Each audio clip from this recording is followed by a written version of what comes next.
When you're lighting a scene, there's a lot of decisions to be made about what kind of lights to actually set up to get the scene lit for the desired mood, the look. Sometimes you're just trying to get the exposure so we can see the subject. So, what I'm going to do here, I have a scene here from a 48-hour film project, which is a competition that runs internationally that competed in 2014. And I'm just going to break down the scene and kind of talk about what lights were used and the reason we decided to go with those. So, this is a film noir style lighting setup that we have going on here. And by that, I mean the shadows are a little bit harder. The light itself tends to be a little bit harsher. And that is one quality of light you can look at is the hardness or the softness there. And it's a very contrasty scene. So, what lights were used to actually light this character? Well, before I go over to the diagram, I'm just going to kind of analyze the image and see if we could figure it out without even having seen the lighting setup. So, if you look at the character's face, you can usually tell by the shadows which direction the light is coming from, and he's kind of got this crazy Batman cowl kind of thing going on from the shadows here, which means the light would be coming from below if it's casting a shadow up like that. So we know at least one light source is coming from below the character's face. The other thing, he's wearing glasses, so we can see some of the reflection of the light. But even if he wasn't wearing glasses, we could look in his eyes and probably see what are called catch lights, which is just a fancy way of saying the reflection of the lights in his eyes. So this would be called our key light or our main light on our subject's face here. It's coming from below. But we also have the background has some light on it back here. And if you look really carefully, you can see kind of this brighter spot or this hot spot here.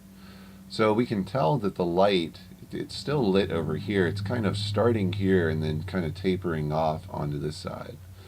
So I would guess this light was coming from the subject's left, our right, somewhere off screen and kind of hitting the background here to give us a little separation between the subject, who has a dark outline in the background, which is now lit. And sure enough, if I go over and look at the way I arranged this on the lighting diagram, that's exactly how I place the lights. So here's our subject. This is the camera here. I gave it a Roman numeral since my lights have numbers.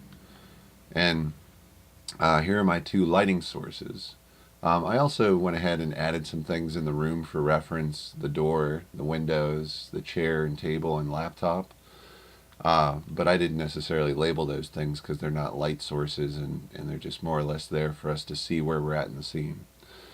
So down here I labeled things and described what their role was in the scene. Obviously this is our camera. You can see from the actual screenshot itself here what the framing was. I described that as a close-up on our talent. And then the lights themselves, we do have light coming from the laptop, which we can see here in his eyes. But what you don't really see, there's this little tiny reflection of it there, is the smartphone that we used to provide a little bit of additional light while we were filming. So it actually throws off a good deal of light, allowing us to see our character there. So I labeled that as 1A is the computer and 1B is the smartphone. The computer screen's maybe a little bit softer source, the smartphone's a little bit harder. And then in the background, actually I'm going to go grab an image here for reference. Oh, yeah, we'll bring that one over, as well as this one. It's a little bit harder of a light hitting the background there. And so there's not really anything softening up the light. It's open face like this. It's just the bare bulb. Only we did use what are called barn doors, which more or less block off the light so that you can direct it. And I kind of drew some barn doors on the light here, and I also added that in my description.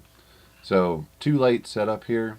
Well, 3 light, I guess, if you count the laptop and the smartphone as 2 separate sources. Kind of a simple setup, maybe a little bit easier to see where the lights are coming from. So I'm going to pull up a second scenario here that shows us something that's perhaps a little bit more Looks a little bit more simple, but is actually a little bit more complex the way it was set up. So this is our second setup here.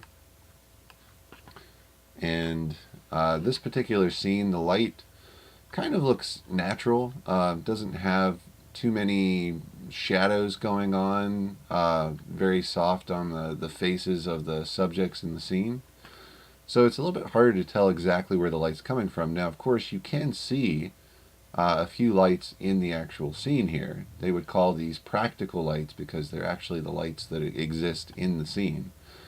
So I do label those in my diagram, and there's a window light over on this side, but the light in the room was actually added to get it to this level. So this diagram goes over the same kind of stuff I was talking about before, our layout, our characters, and I actually added some props there, coffee cups, so we could kind of see where we're at in the scene. And I labeled the existing lights, the practical lights there. And I also, since I actually shot the scene, I knew where the lights were. But you could light this scene a number of different ways and arrive at the same result. So there's not any one right answer when you're doing this, I should point out. But this is the way that I did it, and this is the way that it ended up with this soft lighting here. So just kind of walking through the scene. And these are obviously off camera here. Our camera is right here positioned behind this table, getting a wider shot on our main talent with some extras in the background there.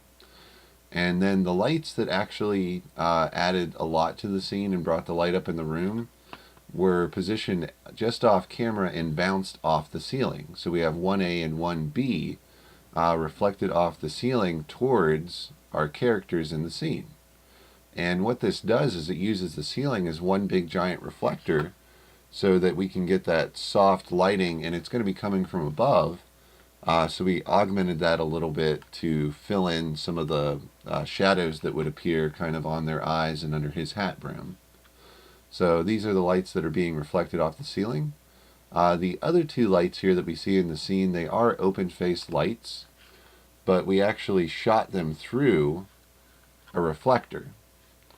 So if you imagine this light actually going through this reflector before it gets to the character, that reflector also helps to soften up the light. So we have one on our main character here, and the other one on our other main character who are going to be engaging in dialogue throughout the scene. So as I mentioned, on the surface this one might look a little bit simpler, but if you actually count, we have 7 light sources technically in the scene, and the majority of them are actually really soft, not very directional, just kind of coming in and feathering in the light to light our subjects' faces so that we can see them during this dialogue scene. So, you know, when you guys are going through this assignment, you can pick any number of lights and modifiers being things like barn doors, reflectors, there's also lighting umbrellas. These two would be more for softening light, whereas if you have an open face light, it's going to be a harsher light, and of course barn doors are more for controlling direction.